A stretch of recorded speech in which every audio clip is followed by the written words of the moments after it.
Hi guys, so today we're checking out the TerraFlex 2.5-inch Performance Spacer Lift Kit fitting all 2020 and newer Gladiator JTs. So one of the easiest and probably one of the most affordable ways to get a little bit of extra height on your truck is to add a spacer lift. And this option by TerraFlex is going to offer a number of different benefits and different components in the kit that are not only going to give your Gladiator a better stance, but it's also going to give it some better performance. Now this lift kit is going to come with 2.5-inch spacers for the front and 1/2-inch spacers for the rear. This is also going to come with extended sway bar end links to accommodate for that added height. It's going to come with bump stop pads and bump stop extensions, again to accommodate for that added height. Now what this kit is going to do is add a lot of ground clearance to your truck, which is going to help you out whether you're out on the trail or you're just looking for a better stance for your truck. It's going to help you out while you're crawling, trying to articulate obstacles, and it's going to add a lot of room in that wheel well area for larger wheels and tires. Now, not only are you going to be able to fit a larger wheel and tire, but with the sway bar end links that are provided for the front, you will be able to disconnect those and very easily articulate with a lot of room that this lift kit is going to add. Now, when it comes to fitting a larger wheel and tire, this is going to accommodate up to a 35-inch tire. Now, if you were to add a 33, it is going to be a little bit smaller inside the wheel well, which may be a good choice for you if you're looking for more articulation and not necessarily a snug fit that the 35 is going to allow. But if you put on a 35, it is going to be very comfortable for the Sport, Sahara, and Rubicon models. Now, as far as 37s are concerned, if you have a Sport or a Sahara, they definitely are not going to fit. You are going to have some rubbing. You may be able to get away with it with the Rubicon with the higher fender flare. However, with this kit, I would recommend to stick with a 35-inch tire. Now, like I said before, this is going to be one of the more affordable options for a lift kit, coming in at roughly $350. Now, spacer lift kits are usually the more affordable choice because they don't have a lot of components in the kit. This is a pretty bare bones kit. However, what I like about it is that it's very functional and it gets the job done. Now, some less expensive choices may not come with everything that you see on the table here, like the sway bar end links. They may just come with the puck itself and not everything else. And then some more expensive choices are usually just going to have a little bit more when it comes to the kit. That's usually how lift kits work. They may come with shocks. They may not even come with the spacers. They may have a full spring instead of the spacer to give it that height. So it really kind of comes down to your personal preference and your application. However, if you're looking for a quality lift kit that's going to be very affordably priced and provide 2.5 inches of lift for your Gladiator, then this is definitely a great choice. Now, as far as install is concerned, since this is a spacer lift, I'm going to give it a 2 out of 3 wrenches on the difficulty meter. It's nothing you can't get done in your driveway or even on a lift in 3 hours with some very basic hand tools. So speaking of that install, let's jump into that now. The tools that I used for my install were a 1/2-inch drive and 3/8-inch drive pneumatic impact, a pair of channel locks, a trim removal tool, 13/16-inch, 18mm and 12mm wrench, the provided wrench by TerraFlex, a 5-inch extension, a 3/8-inch drive and 1/4-inch drive ratchet, a cutoff wheel, an electric impact, an 18mm swivel socket, a socket set ranging from 24 to 8mm, and a 6mm Allen socket.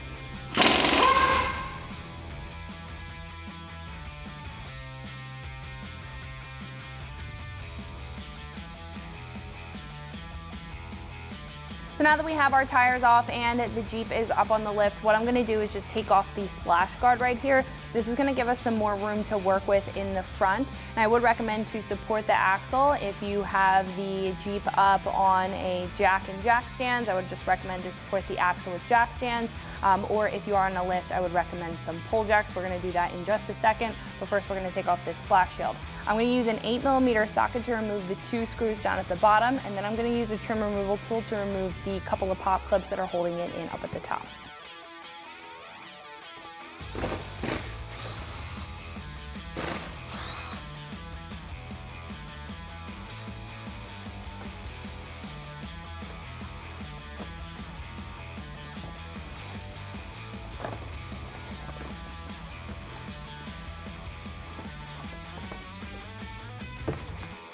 I'm also just going to take this skid plate out of the way for the time being. I'm going to use the 16mm socket in order to take out the 2 bolts that are holding it in.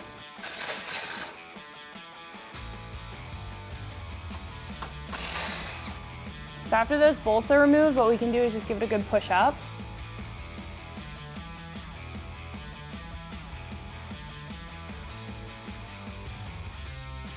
So now that our skid plate and our splash guard are off, what you want to do, if you haven't already, is support your axle. I have 2 pull jacks on either side of our axle in the front. We are going to be lowering the axle down in order to get our spacers in, so you want to make sure that's supported on both sides. Now what we can do at this point is go ahead and take off our sway bar end links. For this, you're going to need an 18mm wrench and socket. All right, now we need to do the same thing on the other side so we can access this nut up top. Now the other side has a flag nut that's attached to our track bar bracket on the axle here. So I'm gonna just use an 18mm socket for this. You don't need a wrench. What I will say is that you may need a swivel socket just because this area is pretty tight. So once that's removed, we can pull our sway bar down. Might be a little tight, but that should move the nut on the other side out of the way of the top track bar bracket. Next, we can take our 18mm socket and remove that top nut. You can do the same thing on the other side.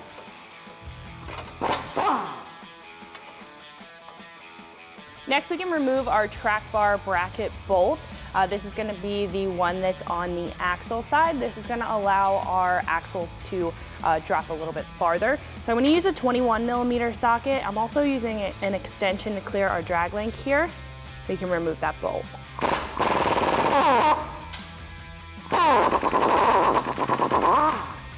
So the axle is gonna shift after that bolt is taken out, and then we can start to undo our brake lines and remove our shock bolts.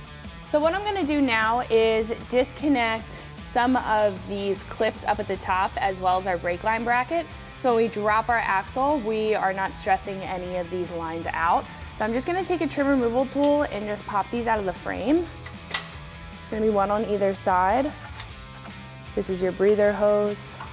Just gonna get those out of the frame for the time being, just so we have a little bit of wiggle room, and then we'll connect these later. Next, we can take off this brake line bracket. I'm gonna use a 10mm socket in order to do that. We'll put this to the side, unhook this here, and should be okay. Now we can address the bracket down at the bottom. So what we can do at this point is address this bracket that's connected to our control arm. We are gonna take this off of our soft line here and completely remove it. So what I'm gonna do is take this sensor off so we can get that out of the way. You don't want to end up cutting that. Then I'm gonna pull this bracket forward as much as I can. You can use a pair of channel locks in order to do this.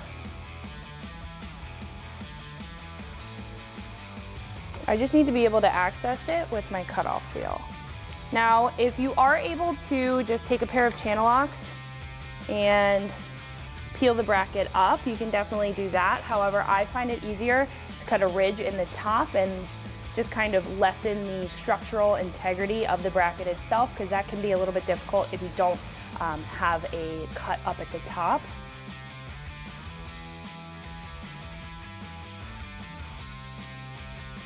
So at this point, what I'm gonna do is just take a cutoff wheel, and we're just gonna make a mark up at the top. I'm not gonna slice this bracket all the way through. I just want to make a little notch in the bracket so it's easier to bend it back.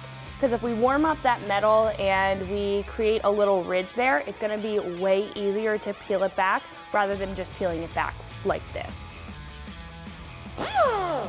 I also would just make sure that you are very careful of the soft line here. If you do nick it, if you do damage it, you will need to replace it, and we definitely don't want to do that. So if you are going to do it this way with a cutoff wheel, I would be very careful of that.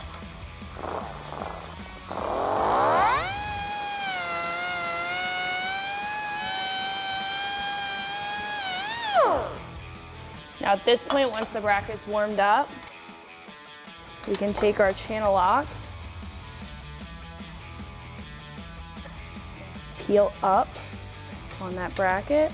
So once you've bent that up, what we can do is slip that soft line out. We can take a 15mm socket and completely remove this bracket and discard it completely. At this point, what we can do is remove our lower shock bolt here. I'm gonna use an 18mm socket and wrench to do that.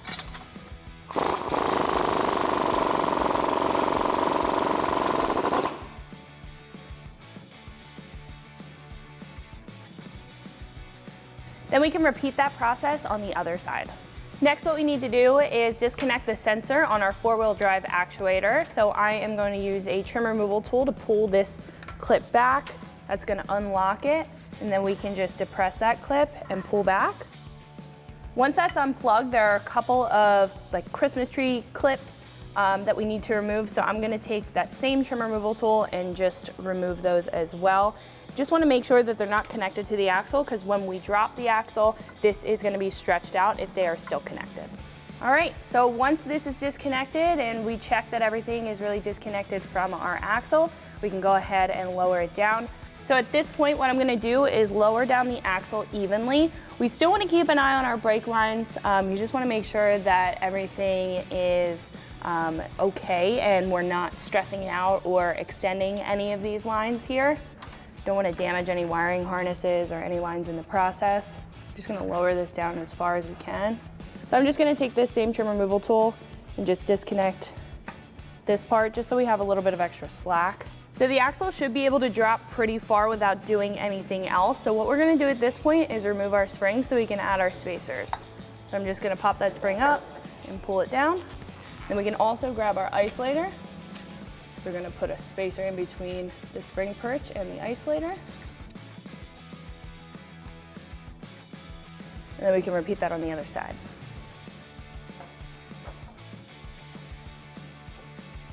So I just push the sway bar up and out of the way. If that gives you a problem, you are able to move that around. Now we can grab our spacers and reinstall our springs. So what we can do at this point is take our isolator and put this on the bottom, aligning the two pins. Then we're going to take our spacer, and there's going to be two up on top that we're going to align with our factory holes. Should be able to kind of slip those into place. They may not stay for the time being. That's okay, we'll get them in place once we get our spring in. Next, we can take our spring, and we also need our bump stop extension here, and we're going to actually put that inside of our spring. So when we install it, we don't have to worry about that later. Might need to lower the axle a little bit more down. Then we can kind of twist the spring in place. And we do want a little bit of slack up here because we do have to align those pins still. We want to make sure that the bottom part of the spring, that pigtail, is sitting flush up against the backside of that spring retainer. Can make sure that this is aligned up on top. You have to lower it just a hair more. And once that is sitting flush, what we can do is hold that there and just put a little bit of pressure on our spring to keep that in place, right? And we'll get to this bump stop extension in just a minute, but we're gonna repeat that process on the other side.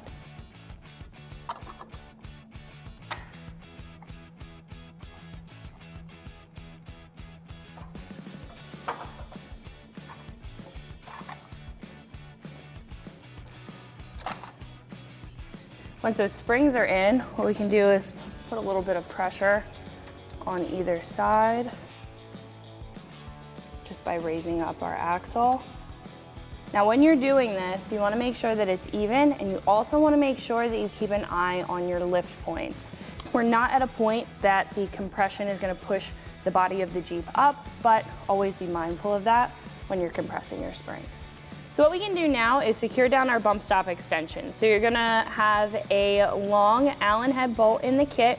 You're also gonna have a nut for that bolt, and you're gonna get this tool in the kit as well. This is just going to hold the nut still. It's basically a small angled wrench that's going to fit underneath this spring perch here, because this is a little bit difficult with a standard wrench. So I'm just gonna line this up, take our provided bolt, put that through and line that up. So I'm going to take that 6mm Allen socket and just go ahead and tighten that up.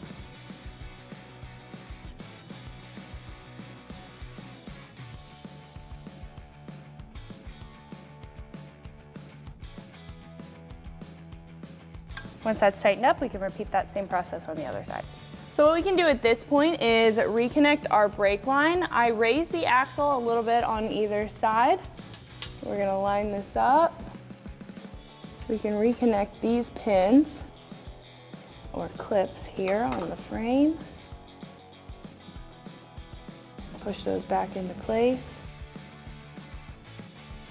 Then we can take our bolt for that brake line bracket, 10mm socket, and tighten that up. Now that that's secure, we can grab our breather hose clip, pop that back into that brake line bracket, and re-secure this wheel speed sensor onto our soft line. Now we can repeat that process on the other side and then plug in our four-wheel drive actuator.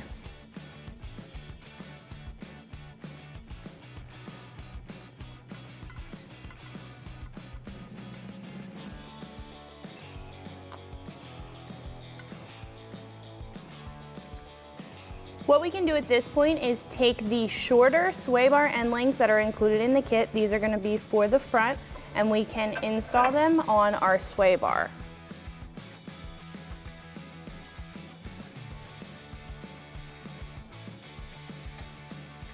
Then we can take a 19mm socket and we can tighten that up.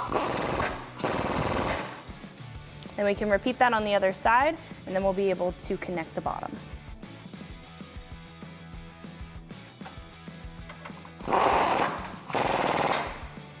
So at this point, we can push our sway bar up to position these in place.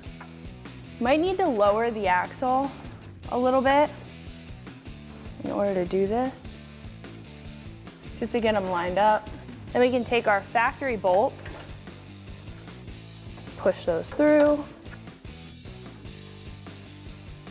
Do the same thing for the other side. For this side, we can take our flag nut, thread that on, pull this out, and we can tighten them up. Then we can take our 18mm socket. I'm using that swivel socket again, and we can tighten those up. Same thing for the other side. On this side, I'm using that 18mm socket and 18mm wrench.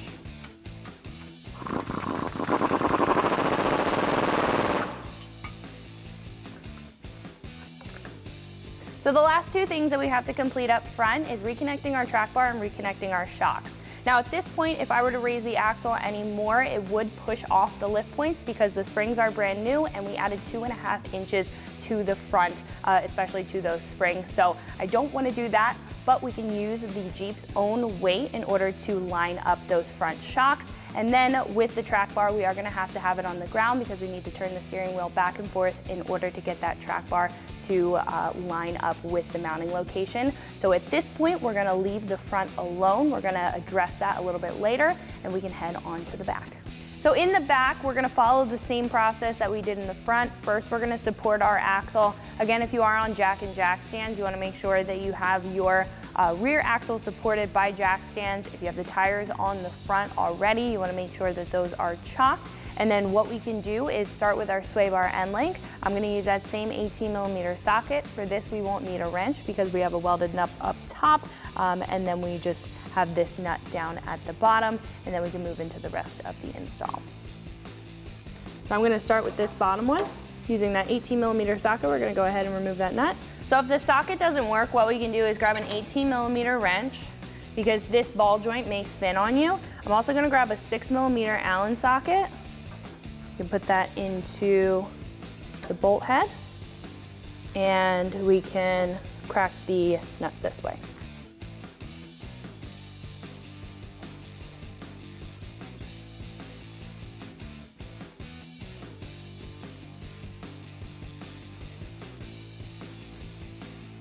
Next, we can take an 18mm socket and remove the bolt up top. And then we'll be able to completely remove our sway bar end link. Next, we can remove this brake line bracket. I'm going to use the same 10mm socket that we used up front. Just unhook that. That'll give us a little bit of slack there. Next, what we can do is disconnect this lower shock bolt. I'm going to use a 13/16 inch wrench. You could also use a 21 millimeter wrench, and I'm going to use a 21 millimeter socket on the other side.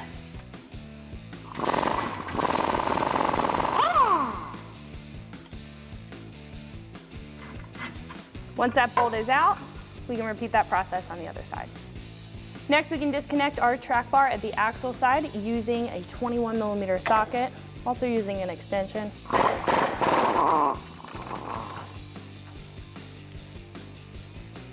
So at this point, we can start to lower our axle. So what I'm going to do in order to get our axle to drop low enough to take out our spring and get that spacer in is loosen up our control arms. Now I'm going to use a 13/16 inch wrench on the bolt head, and on the nut side I'm going to use a 24 millimeter socket. Now we're not going to completely disconnect these, we're not going to take the bolts out, we're just going to loosen them up so that bushing will free up a little bit of space and allow us to drop our axle. I'm going to do that for the lower and upper control arm.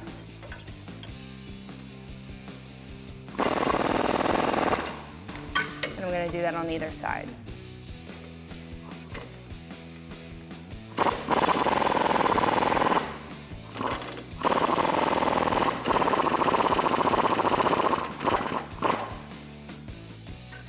So we can lower down our axle. So what we can do at this point is grab our spacer. We can lift up on our spring. We should have enough room to kind of kick it out. Then we can grab our spacer, pop that into place. You may have to lower the axle a little bit more in order to get that spring to sit correctly on top of it. And then we can repeat that on the other side.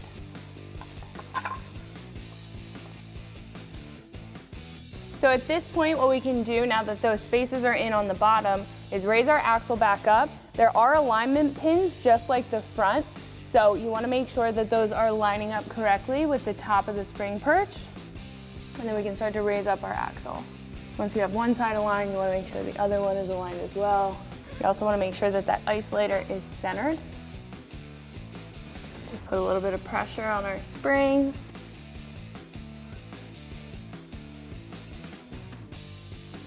Then we can install our bump stop pads. So what we can do is take both of our 1/2 inch bump stop pads. We can place them on this bump stop surface here down at the bottom of our axle. We want to make sure that we have both of our spacers installed on that bottom one. Then we can align this. Actually going to flip this around. Then we can take our provided bolt, drop that through the spacer and through the factory bump stop pad. We can take our provided nut, thread that in on the other side. You'll be able to kind of have a better view in just a second. I'm going to place this nut down at the bottom. It's going to be a little bit of a tight fit, but I'm going to take a 13 millimeter socket and start to thread that through. Now we're not going to tighten that down just yet. We're going to get the other side installed first. Take our bolt, put that down on through.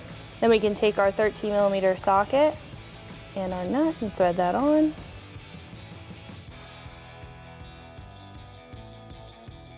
Once that's hand threaded on, what we can do is take a 12 millimeter wrench and that same 13 millimeter socket,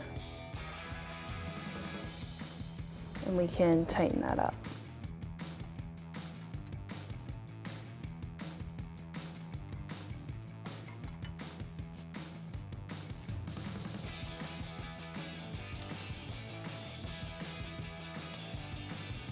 Then we can repeat that process on the other side. So at this point, what we can do is reconnect our shocks. So we're gonna tinker with the axle height, get those lined up.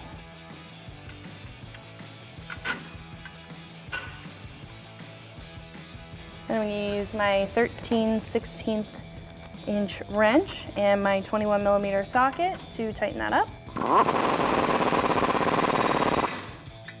Next, we can reinstall our brake line with our factory bolt and a 10 millimeter socket. Next, we can install our sway bar end link. I'm going to start up at the top with our factory bolt. lower our actual sway bar down. We can get that aligned. I'm going to tighten up that bolt up at the top with an 18mm socket. Then we can install the nut down at the bottom. Then we can tighten down this bottom nut with a 19mm socket. And then we can repeat that whole process on the other side. So at this point, we are all wrapped up in the rear. The last couple things that we have to do is reconnect our track bar while the Jeep is on its own weight. And we also have to torque down or tighten back up and then torque down our control arm bolts while the Jeep is on its own weight so we don't tear or damage the bushings. So at this point, what we can do is throw on our tires and put the Jeep down on its own weight.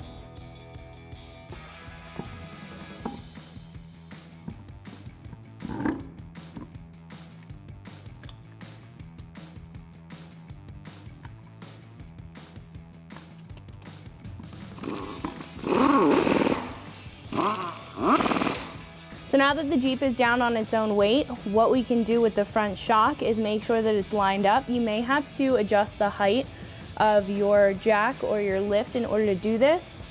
Then we can take our bolt, put that through and secure it down with the nut. Now to give you guys a better look, I'm going to do this on the other side and then I'm going to raise it back up to tighten this down. What we can do at this point is take our 18mm socket and wrench and tighten that up on either side. At this point, what we're going to do is reconnect our front track bar. I would recommend that you have someone in the driver's seat to turn the steering wheel back and forth to get it aligned. Then we can put the bolt through and tighten that up with a 21mm socket.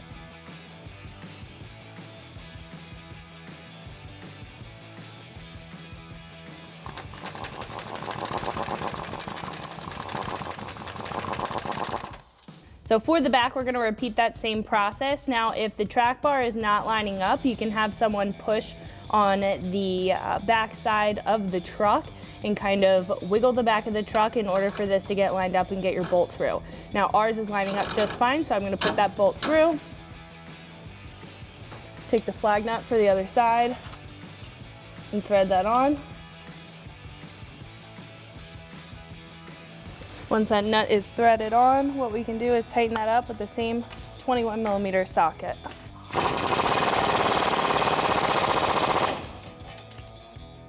So last but not least, we need to tighten our control arms while they're on the ground on its own weight. So I'm going to use that same 24mm socket and 13/16 inch wrench to do that.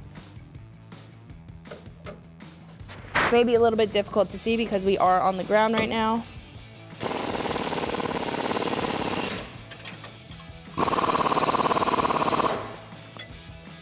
So at this point, now that everything is buttoned up, I would just recommend that you torque everything down to spec and that you also take your Gladiator to go get an alignment, and then you'll be all set to go. So that's going to wrap it up for my review and install. Make sure you like and subscribe for more videos and products just like this, and always keep it right here at extremeterrain.com.